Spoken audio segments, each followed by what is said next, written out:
Did that work? I think it worked. Excellent. All right. Hey, guys, thank you so much for signing in. Happy New Year. If I haven't seen you on another call prior to this one and had a chance to interface, thanks, everyone, for hopping into our modified January All Hands. It's a shift off the normal night. It's a shift off the normal agenda. So we're going to go with a short update from Steve, who's going to run us through some of the current ops running in the territory, just so everybody's up to speed. And then we're going to dive into what we're calling our 2021 WARNO. It is going to be quite a ride, but there is a big year in front of this organization. You guys are right at the heart of it.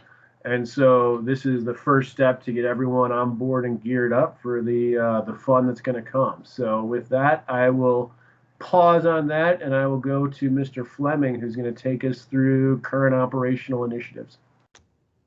Hey, guys. So appreciate y'all getting on, and Happy New Year.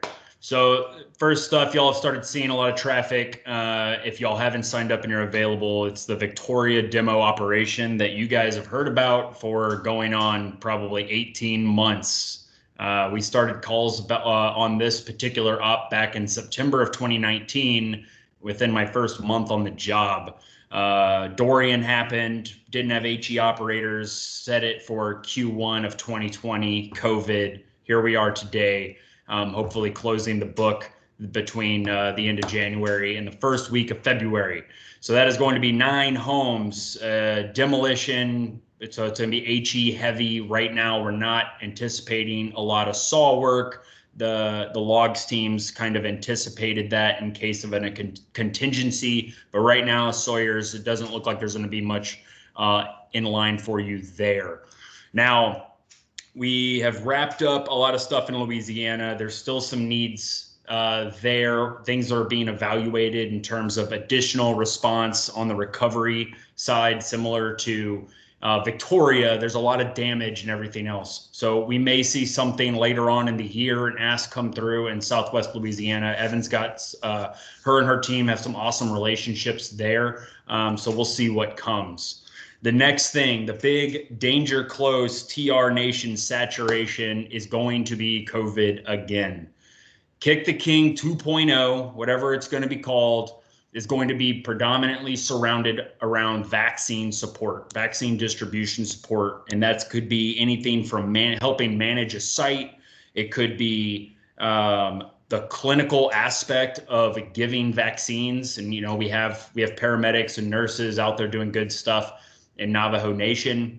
And it could be just simply wraparound logistics of any sort, which is pretty broad.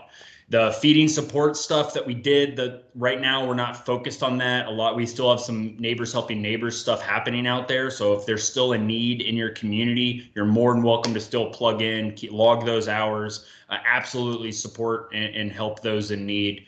But as you start talking to your teams, as you start seeing traffic, we are going to look for those opportunities to really have the biggest bang for our buck in that vaccine distribution. So we're going to see a lot more to come on that. And there is potentially going to be that similar construct that you saw under the Kick the King. So using EMS terms, if you're tracking, it's all going to be under that COVID hazard, but we're looking at setting up a new project, and the idea as of right now, the idea or the goal is going to be doing that op event setup underneath the task force model. Probably think about a remote CNG. So you'll start seeing some things like that. So depending on your availability, we'll have opportunities for you guys. Barring any questions, operationally, that is all I have. Any questions for Steve on current and future ops? All right. That being said, we'll kick over into the main event here. As we work through this, I expect this will prompt a fair number of questions. Feel free to drop them in the chat. We'll work through there as we can, or just hold your questions to the end, and then we can work through this as best we can. We're happy to hang out and make sure that everyone has a good, warm, fuzzy walking out of this meeting. But there's some significant updates that we want to pass to you guys and make sure that everyone's rocking and rolling as we head into the new year. So with that, I'm going to try to share my screen here. And this is always the stickiest transition of the night, so bear with me.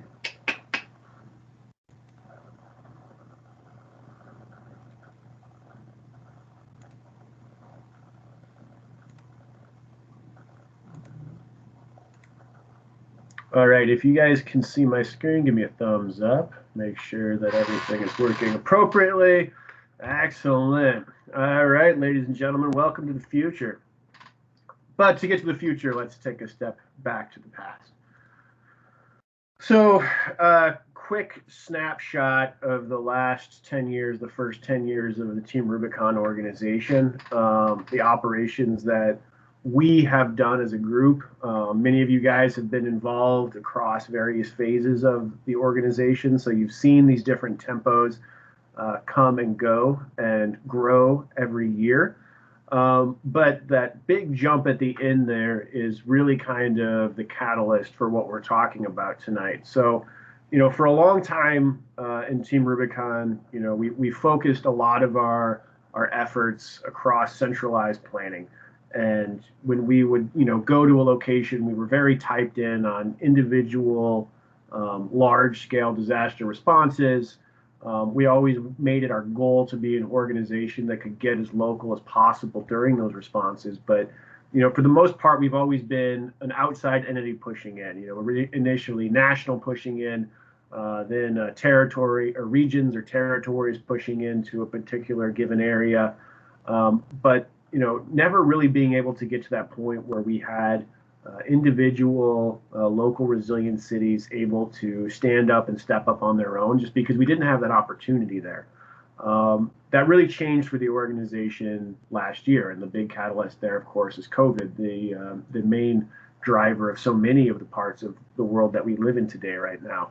But COVID pushed us to respond on a local level in a way that we as an organization never had done before. And you guys saw and lived that experience overnight. We went from, I believe it was, late March, when Art and Jake kind of got everybody together and we're like, this is what we're doing, is we're going to lean into COVID and we're going to find every opportunity that we can to get in front of this and assist local communities. And the next day we were off and running, and I think it was only a few days after that we stood up our first Kick the King operation in New Mexico, and it soon spread across the territory. We were running responses in every state at a local level with small teams, just going out and doing the work that was in front of them. And so it led to this incredible growth in operational work for the organization, which has also led to a lot of questions and consideration, because we know going into 2021, the environment that we're facing is the same environment. We're still in a COVID environment. Everything that we do is a COVID operation. And we know that we have this network now, right? We've seen the effort of local teams across communities all over the country. And the need that we saw in 2020 is going to be present in 2021. If anything, it's going to be greater. So as an organization, the question is, how do we align the work that we've done, the work that we are looking to continue to do, and make sure that we have maximum support and growth as we drive into this. So, these are the core services that, most of you guys came into Team Rubicon as our bread and butter, right? These are the things that we go out and we do time and time again. We spent a lot of time in the field. Mike and Jen are prominent on my screen right now. I can see their faces, and I know those two amongst the territory probably spent, almost the most time deployed of anyone in here. No one could keep up with Rick, but after him, those two were out in the field all year. Doing this core services responses, hurricane response, tornado response. Time after time, we were going out there and doing this core service work. And we're going to continue to do that work. Mother Nature doesn't give a shit about COVID. And so we're going to continue to have to stand up and respond wherever this happens within the COVID environment.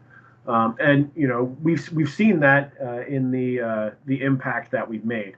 We've also continued, obviously, to drive into our rebuild work, right? We have the rebuild team now in Orange, Texas, and in Lake Charles, Louisiana. The first time that we've done kind of that soup to nuts transition from doing our disaster response hurricane work straight into the total house rebuild, continuing to drive on that. All of that work is going to continue.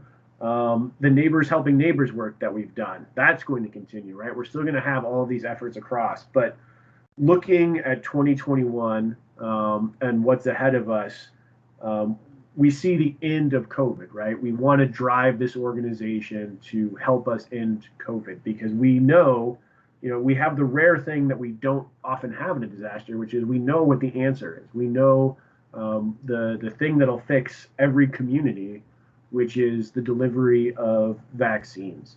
That is how we kill the king virus, right? Is we get a needle in the arm of every man, woman, and child across America. And it's happening right now, but we also know that it's happening far too slowly. At the current pace of vaccination, Doc Calloway was on a call earlier with us doing some math. It's a 10-year project to vaccinate the entire country. And we can't live like this for 10 more years. I don't think many of us want to live like this for 10 more days. So a lot of the discussion that we're having as an organization is built around these discussions, right? Looking at where we've been, looking at where we want to go, and then looking at the assets that we have on hand, the staff that we have on hand, the money that we have on hand, the physical resources that we have on hand. And then all of you guys on this call, right? The most important resource for this organization is the volunteer leaders and the volunteers that we have. So we're going to continue to do all of these things, but this next phase, this diving into vaccination delivery at a large scale, this is probably the greatest challenge that this organization has stepped up to face. It's also the greatest opportunity for impact that this organization has ever seen. Because, if you guys are seeing the numbers and are seeing how this disease is impacting the country, you're talking about hundreds of thousands of lives. You're talking about billions of dollars of continued economic impact. It's a destabilizing event, and Team Rubicon has an opportunity here to be part of the restabilization and safety and security of not just the country but the world. It's an immense and meaningful task, the most important thing that we've done to date. So how do we support this, right? These are the goals that we have, right? We want to make sure that we're ready for these operations. We want to make sure that you guys are ready for these operations. We want to make sure that we're getting ourselves ready to identify needs at the most local level possible and then drive resources and personnel to meet those needs in the most efficient manner that we can. As an organization, we have an obligation to do it in a way that empowers our local teams, that is sustainable for both our staff and our volunteers, and that unifies, all of us across the organization. I know we take a lot of pride in the South Central Territory, being from the South Central Territory. I know the gray shirts in the Northwest and the Midwest and the Northeast, they all take the same pride in coming from the territories that they come from. But we all take the most pride in being a gray shirt, being that person who steps forward when we see a challenge in front of us and then drives us towards that impact. And it's also just kind of helpful to think about how the organization has evolved and changed over time. If you guys were around in the early days of Team Rubicon, there was a point in this organization where we had, 2 employees, 40 volunteer leaders, and the EMS was Jake's email inbox where he would do, manual searches for people's skill sets so that he could build a team, right? That was Team Rubicon in 2012. We built out, obviously, in 2015, we aligned ourselves with FEMA regions as part of our overall ICS overhaul. At that point, we had more employees. We had 11 employees, and we only had 400 leaders across the entire country. We've kind of built that out in 2018 with the shift into territories. The South Central Territory didn't see a lot of internal shifts with that drive. But every shift that we've done, right, you can see the numbers and how they lay out up here. as we add employees, as we add, that allows us to support more volunteer leaders. As we support more volunteer leaders, we support more operational work. And that really takes us to the next phase of this, right? We now have, almost 80 staff members who are dedicated solely to direct volunteer support. That's the team that, you guys talk to and interface with every day. We have, in the South Central Territory alone, we've got over 200 volunteer leaders. And across the country, we're over 2,000.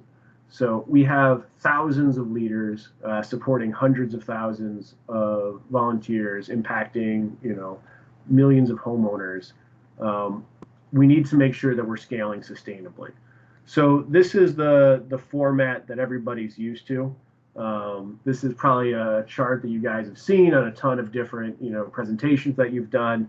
It's been a big part of the identity that we've had for a long time. But this is the shift that we're driving towards.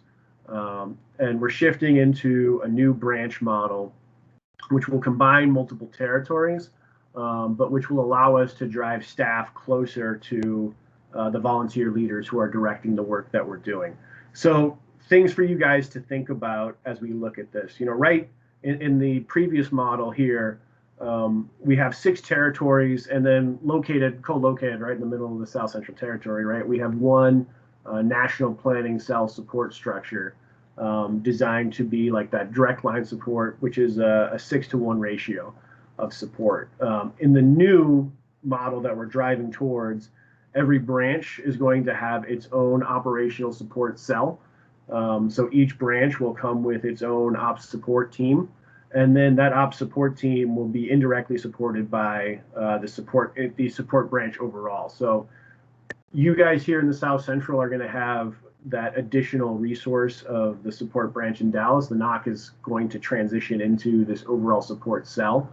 But in addition to having an overall branch structure support that will allow us to more closely align the resources to you guys and decrease that ratio to a more manageable span of control.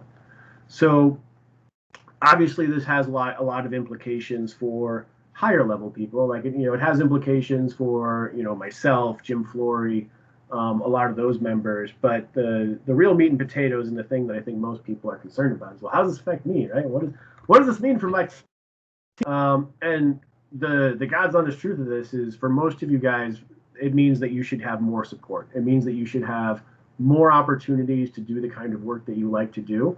But it's not changing who you're working with. It's not changing the role that you have. The only thing that it's changing is the speed in which we get you guys to the field. So this is sort of something that most of this team didn't really see or get touched by in 2020, when Team Rubicon kind of drove itself into a new operational posture and set itself up in a task force model. You can kind of see how the different territories are nested in under this high tempo group, which then plugged into the overall current ops task force. So a lot of Team Rubicon got restructured last year behind the scenes, and it didn't touch what we were doing here in the territories.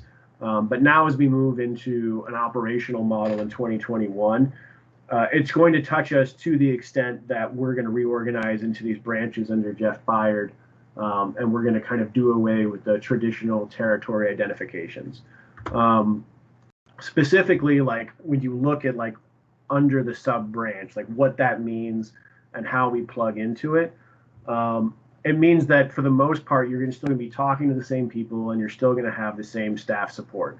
So if you are in, the North Texas team and you've been working with Dennis Crawford this whole time, you're still in the North Texas team.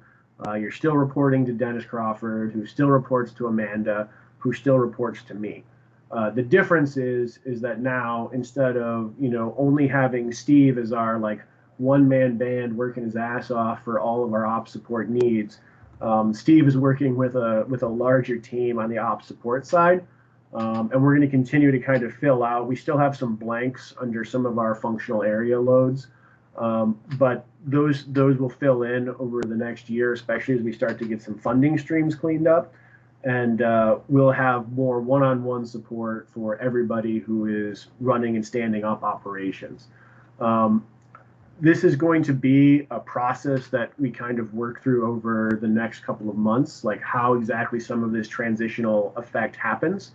But the part of this intent is to really expedite how long it takes us to get into the field. I know that there's a lot of folks on this call who have probably sat through the pain of waiting for an op board to drop.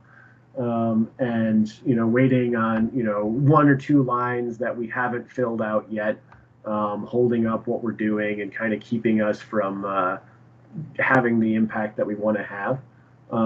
But those are the pieces that we're looking to solve by driving into this new model. And the pieces of it that are going to solve specifically is the ability to start to play jazz with the overall operational planning model. Right now we have a very linear model that's set up where it's, step 1 to step 2, step 2 to step 3, step 3 to step 4, and you have to complete each phase of the step before you advance through it.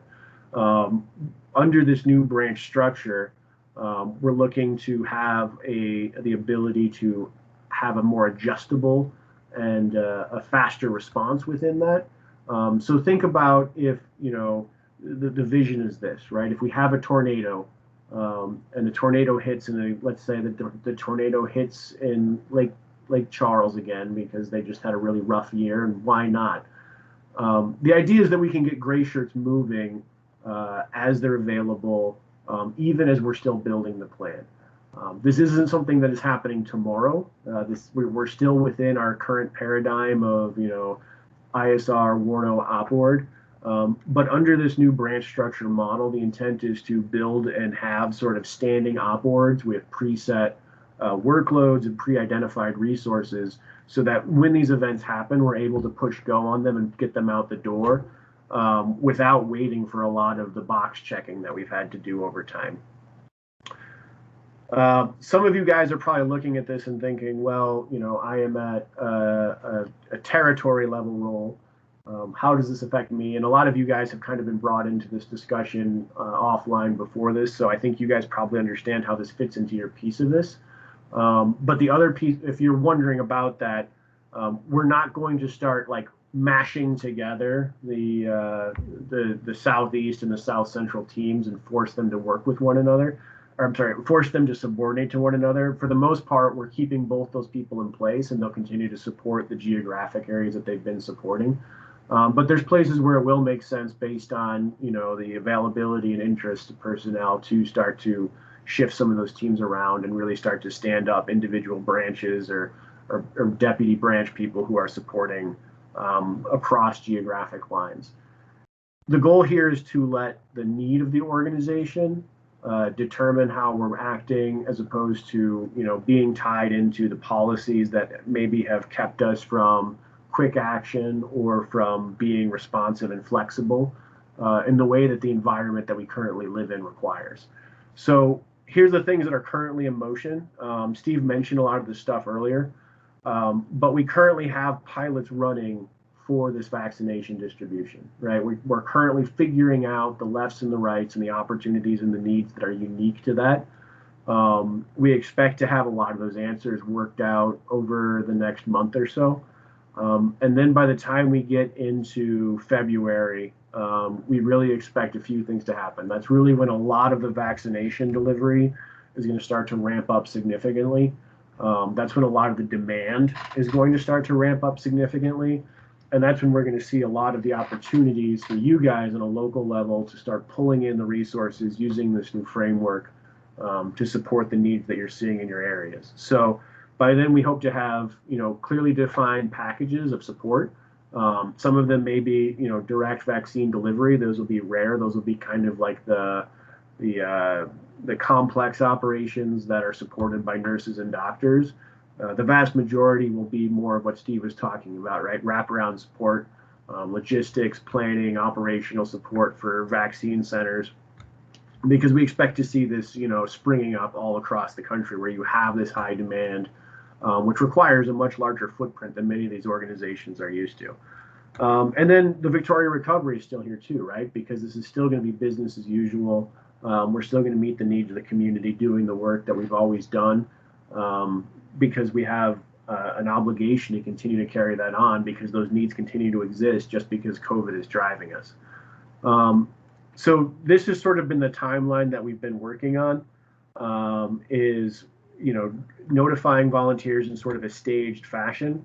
So by tomorrow, we will have worked through all of the territories. They'll all have been read into this shift. And then the 13th, which is Go Day, is going to be the overall branch launch. What does that mean, right? Well, on the 13th, are we going to have all the answers? Are we going to have it all figured out? No, it's the Go Day launch, right? That means that on the 13th, we're, everyone on this call, everyone who is currently on a simultaneous Southeast call, we're all going to come together as one big happy family, and we're going to shake hands, and we're in the spirit of Go Day. We are going to get ready for committing ourselves to a year of action. That means we're going to work with some new friends. It means we're going to work with a bunch of old friends. And it means that we're going to have a pretty incredible year doing some pretty incredible work. The transition of teams to this new structure is going to be something that will, be worked out over the next couple of months. There's a lot of nuance to it. Things as complex as, how we rework the finesse on that planning structure. I think Steve got briefed on that a little bit the other day. Down to mundane things, right? Like, what do we do with Facebook pages and Twitter feeds and other things like that, right? Like, how do some of those things get worked out too? And this is probably the most important question in some people's minds. What does the new swag look like? All of these things will be worked out over the next couple of weeks, right? They're not going to have all those answers by then. But the intent, I think, is this, right? The intent is to drive resources as locally as we can to support some very hard hit communities.